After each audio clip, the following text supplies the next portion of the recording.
The year was 2006 when a confused middle schooler discovered he could upload his friends' X-Fire gaming clips to YouTube, Google Video, and Dailymotion. That confused middle schooler was me. I had been using X-Fire as a service to chat with friends, to build game servers, launch clans, take screenshots, and for the first time, record video clips of our games.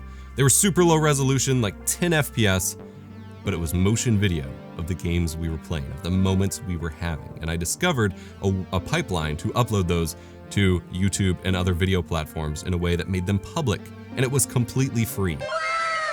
And I cannot express just how much that rewired my brain to see this as the future, to see video, something I had become kind of immersed in recent years, available just on the web that anyone could watch. You didn't need to write it to videotape, you didn't need to burn DVDs, you didn't need to send it to film festivals, you could just upload it and send someone a link to watch. And they might have to pause it and wait a really long time for it to buffer, but they could watch it for free. This felt like the moment where all of my desire to be a creative, to be an artist, really came together. You see, I had a long history in tech. I was making websites and using Linux before I was 10 years old. I was always top in my tech classes, correcting my teachers and helping them do the things that they couldn't figure out as tech was moving so fast from the DOS era into Windows 98 and XP, and things kept changing very quickly. I showed my teachers you didn't have to hit return at the end of every line in Microsoft Word anymore. You had just goofy little things like that, constantly fixing projectors and TVs, changing to Channel 4. And with that came the constant messaging from friends, from family, from complete strangers. You'll be the next Bill Gates. No pressure, right? Especially for a kid who just liked playing with computers and playing video games and making cool stuff and didn't have any tech ideas to change the world, and didn't really have any immersion in actual programming either. I wanted to be an artist, but I just hadn't found my medium yet. Couldn't draw. At the time, I didn't have patience for painting. I didn't really have a firm grasp on visual artistic concepts. Started picking up music, but couldn't make myself stick with that either for too long. But video changed my life. Whoa! Prior to YouTube, I'd spent quite a few years playing around with my mini DV camcorder and eventually a flip digital camera that changed everything by not having to capture tapes, to record my family's vacations, to record goofy skits with my friends or my cousins, to try to make sponsor me skating videos, to try to get free skateboards for me and my buddy, because that's totally how it worked, how we were convinced it worked at the time. And I really, gained a mastery over Windows Movie Maker and felt like I could start making movies. Then once YouTube came along and I discovered this pipeline, not only could I record stuff with my cameras and edit that, I could integrate captures of my screen, of my games, of those kinds of things, and started blending the two together. I'd make these montages of things my buddy and I got up to, both in real life and gaming, in the same video, which was really weird for the time. I made a bunch of different YouTube channels. The early ones were just random videos or clips I recorded with my camcorders or my early cell phones that could do video at super low resolutions. Eventually I got into gaming as the first generation of gaming commentator channels came up with Call of Duty and Halo commentaries.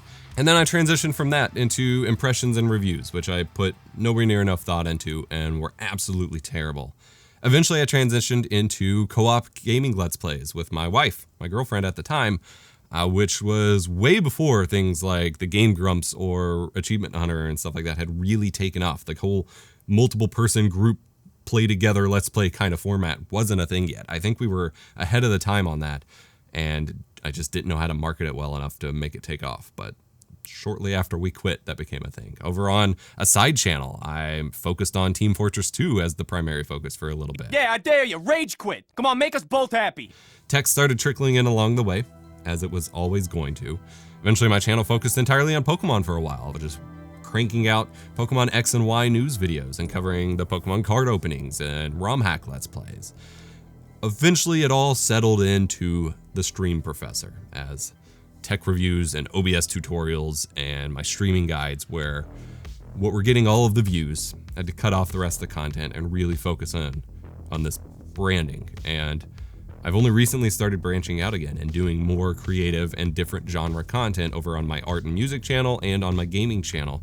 both of which have been doing really well the past couple years, and I am super grateful for. Along the way, I also started working for a YouTube MCN, a multi-channel network that was basically built up when YouTube was struggling with monetization policies and really keeping channels in check. These MCNs were supposed to be the ones that partnered channels and took responsibility for them. The whole scene was a dumpster fire, and I'm glad YouTube got rid of them, but it allowed me to go full time.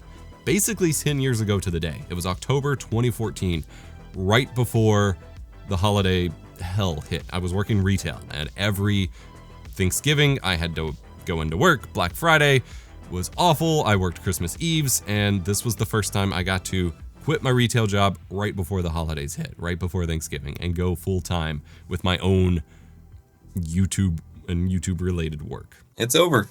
I am free. I no longer am employed in retail. That's kind of crazy. All of my jobs, other than my internships and stuff, have been in retail, and I'm no longer in retail. It feels pretty good. I can take my time a little bit more, because typically I only have about 4 hours on a typical Sunday to get things done, and now I have the whole day. It's gonna be good. It's weird, but it's gonna be good. So, this begins my new chapter in my journey.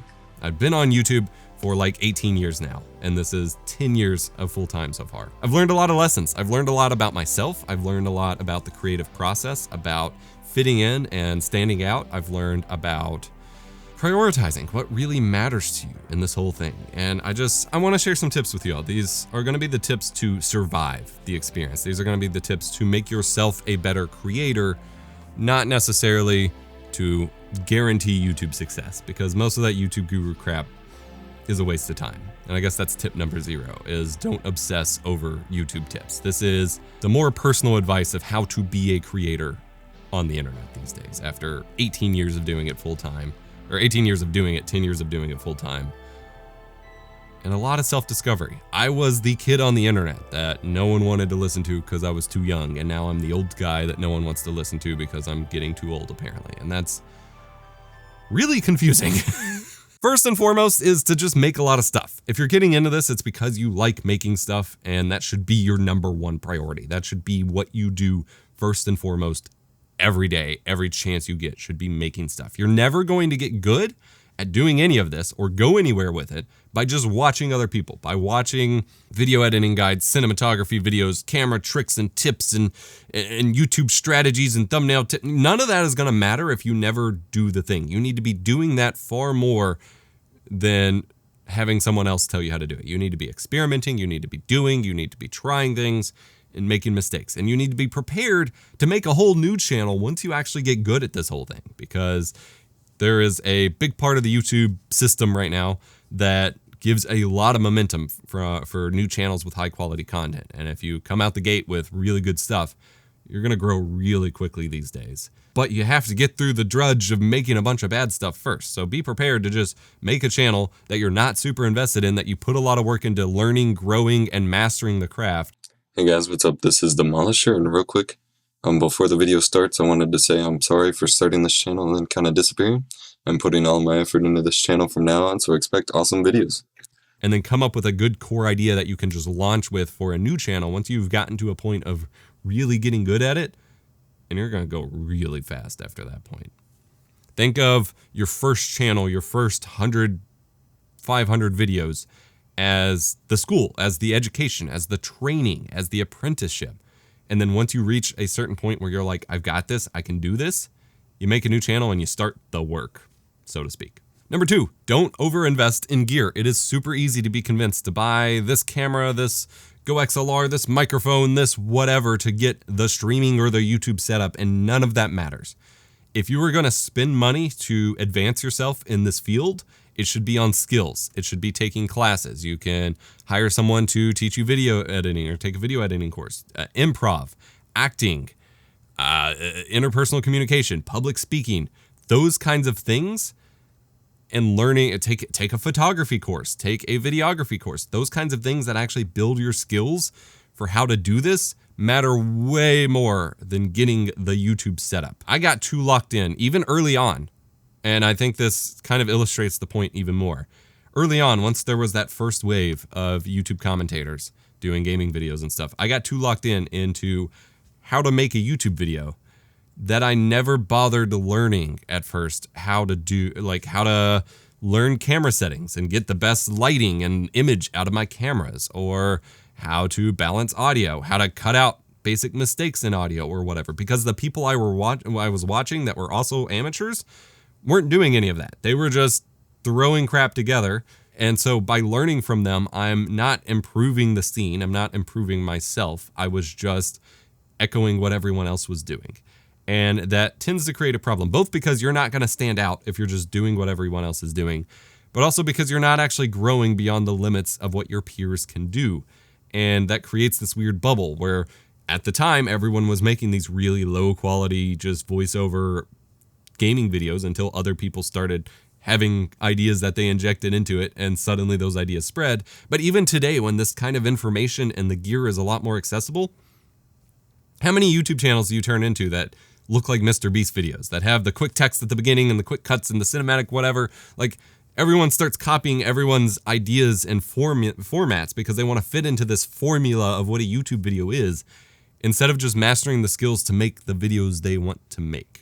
Number 3 is to embrace the box, but also always be poking holes in your box or making new boxes. And with that, I'm referring to genre, to formula, to format, the kinds of videos you want to make. This is something that's going to change. If you do this for a long time, it's going to change over a long period of time. It's going to change often. It seems like within any given 2 to 5 year window, that whatever format you're interested in, that you're watching, that is popular at the time, is like the format, and it's going to stick and it's going to be great.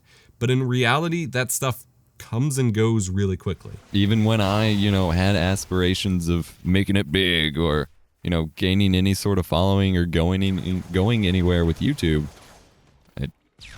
I always had it in my head that we would be, all of us that would be doing YouTube would just be doing gameplay commentaries. We would just, until Minecraft came along, that kind of started changing things a bit. But as far as like shooter gameplays and stuff, like, we just talked over gameplay, and that's what everybody wanted to watch, and that's what we enjoyed doing. We'd come up with random topics, we'd talk about ongoing community discussions, and that was the gist of it.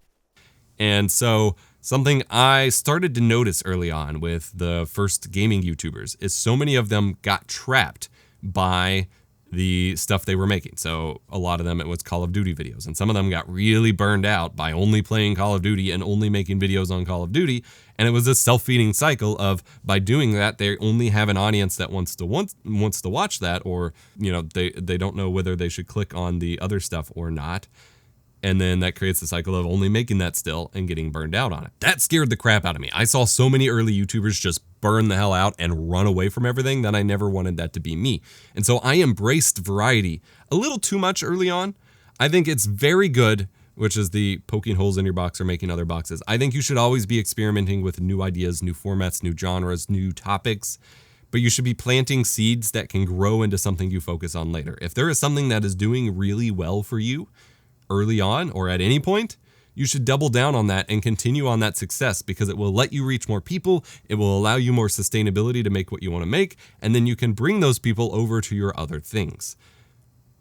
It took me a long time to embrace the stream professor branding. People were calling me that for like 6 or so years before I finally turned it into my own thing, because I just didn't want to get trapped in the box of being just the streaming guy. And if you've paid any attention to my social media posts, or even my most recent video I've posted, not the one that probably just released, but one I posted right next to when I'm recording this, you'll know the consequences of being trapped in that box are not great. But if you embrace it enough to leverage that to bring people to other things, you're going to do great. Number 4, don't hustle. Don't grind. It is not worth sacrificing your weekends, your time with your partner, your time with your family, your holidays, none of that, to get your video out, to get one more video out that week. Your viewers are probably enjoying the holidays too. Your viewers are probably taking the weekends off too. It is so easy to get caught in the hustle and grind mindset, especially in the late 2010s YouTube. You got to be doing this all day, every day, or else you don't want it enough, or else you're not going to achieve it, blah, blah, blah. And that's just not true. Take time for yourself. Practice self-care. Take rests. The more time you spend away from doing the creative act, the more time or the more coherent and new and fresh ideas you're going to have and bring to the table, the more life experiences that will influence your work. If you're someone who only ever makes YouTube videos and gets stuck in the cycle of doing YouTube, you're not going to lead an interesting life. You're not going to have anything interesting from your perspective to offer your viewers. And you're going to look back in 18 years after you started this whole YouTube thing and really regret some of the times that you sacrificed to do it, because it didn't pay off in the long run. Even if you found success, that little extra time you spent, there is no direct payoff for the sacrifice of any individual holiday, weekend, time with family, whatever. Similarly with number 5, don't spread yourself too thin. It is super easy to get caught up in posting to YouTube and streaming on Twitch or whatever platform and posting shorts to YouTube Shorts and TikTok and Instagram Reels and all of those things. And it's not worth it most of the time. There's a chance you could find some extra success or get some viral takeoff on that platform or whatever, but the first thing you're going to do with that is to run out of time and creative energy. And it's better to make one thing the best you possibly can than have a bunch of mediocre, half-baked stuff spread on a bunch more platforms. It's really not worth it. Number 6, similarly to that, just continuing this, connection thread here, set up a time and place for when you check YouTube comments and respond to them, and for when you engage in social media and things like that. Something I still struggle with to this day, because it was so important to me for so long, is one of the first things I do when I wake up, especially if I'm not immediately leaping out of bed to do whatever, is I will pull out my phone and I will open the YouTube Studio app and I will start refreshing the comments. There has never been a single day that has had a positive experience on my life. At no point does a YouTube comment need an immediate response or an immediate read or anything like that. At best, you'll have just spent some time you could have spent reflecting, planning your day, actually engaging with your own thoughts instead of outside stimulus. And at worst, you're going to get some sort of awful comment that's going to set you off in a bad mood to start your day. Even if you think it's funny and you send a snarky little reply or whatever, it's still going to affect you a little bit. And it just doesn't make sense to start your day with that. Same thing with checking Twitter, social media, whatever. Set aside windows for that, so that you can engage with what you can engage in an hour block window a couple times a week or even once a day, and leave the rest. There's also this idea that you should leave your fans, your viewers, your audience wanting more of you, and if you are just available all hours every day to respond and engage with stuff, they never get that. Speaking of time and place and engaging with things in a certain amount, watch less YouTube. Consume other mediums. I mentioned this in my recent streamer tips video, but you can get the best and most innovative ideas for implementing things in your videos, for improving your videos, whatever, by watching movies, by engaging with artists in other mediums and seeing what they're doing and seeing what you might want to take from that for your work. If you just consume a bunch of YouTube videos, all of their style, all of their format, all of their ideas, all of their pressure to get new gear, to try out this new trend, all of those things are going to creep into your brain, are going to influence your personal thinking and alter the way that you think and the things you prioritize, instead of letting you have your own creative freedom. It may not feel like it, but it can have a significant impact that subtly creeps its way into just completely changing what you make. And I think probably the biggest tip for being a good YouTuber is don't watch commentaries. And that sounds completely radical and completely stupid, maybe, depending on how you look at it. But really, don't watch them. Because they influence how you commentate. And I've noticed that myself, and that's not good. If you look at a lot of the bigger commentators, while sure they may talk to other commentators and share ideas with each other and things like that, you don't see them actually watching other commentators' videos. They don't really do that. They just do their own thing and go with their own ideas and their own style and be themselves in a video, and it works out for them.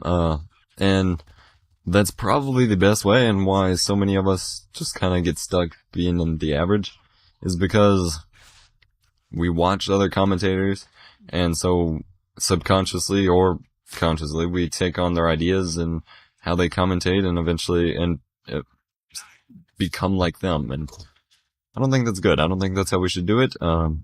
Talk about what you want to talk about, how you want to talk about it, and don't worry about what anyone else is doing.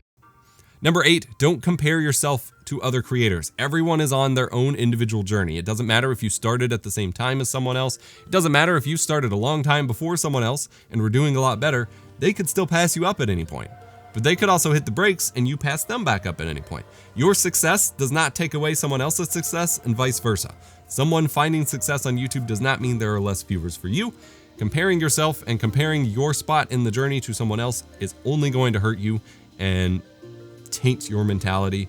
It's not a healthy challenge. Just don't even bother doing it. Celebrate your friends' victories and otherwise take little nuggets you can learn from other people and just focus on where you're at and what you're doing. Number 9, it is okay to keep YouTube, content creation, whatever, as a hobby. It doesn't need to become your full-time job, even if you're making money from it. Some of my favorite channels, some of my favorite videos come from people who only make YouTube videos as a side part-time thing because they have a full-time job. This allows them a lot of benefits, like not being a neurotic mess because they're stressed out about views, about performance, about making every dollar they can from the platform, and the algorithm changes and whatever. They get to just focus on making what they set out to make without many of those influences. They have a stable income, so they are more comfortable in life and just more stable in general. So much stability and whatever comes from it being a side thing. It's okay to keep it as a hobby. You'll probably have a lot more fun with it. And that's number 10. As my camera battery is dying here, I'll wrap it up. Just have fun with it. If you're not having fun with it, what the hell has been the point the whole time? And if you find yourself stuck doing something that you're not having fun with and that you're really feeling trapped in, it's okay to just completely 180 and change it.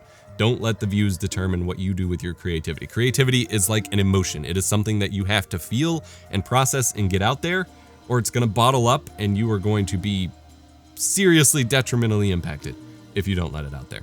Thank you so much for your support over the past 18 years, the past 10 years of being full-time. Video and web video, YouTube, everything has completely changed my life for the better. But I'm also making changes myself, as I've mentioned a few times now, in how I do things because I've not had the healthiest relationship with it. We're going back to retro stuff. We're doing more fun stuff, gaming stuff on the gaming channel, art and music on the art channel. Hope you hang out with us. Patreon, Discord, all that stuff linked below. Remember to be kind. Rewind. Seriously, thank you. 10 years.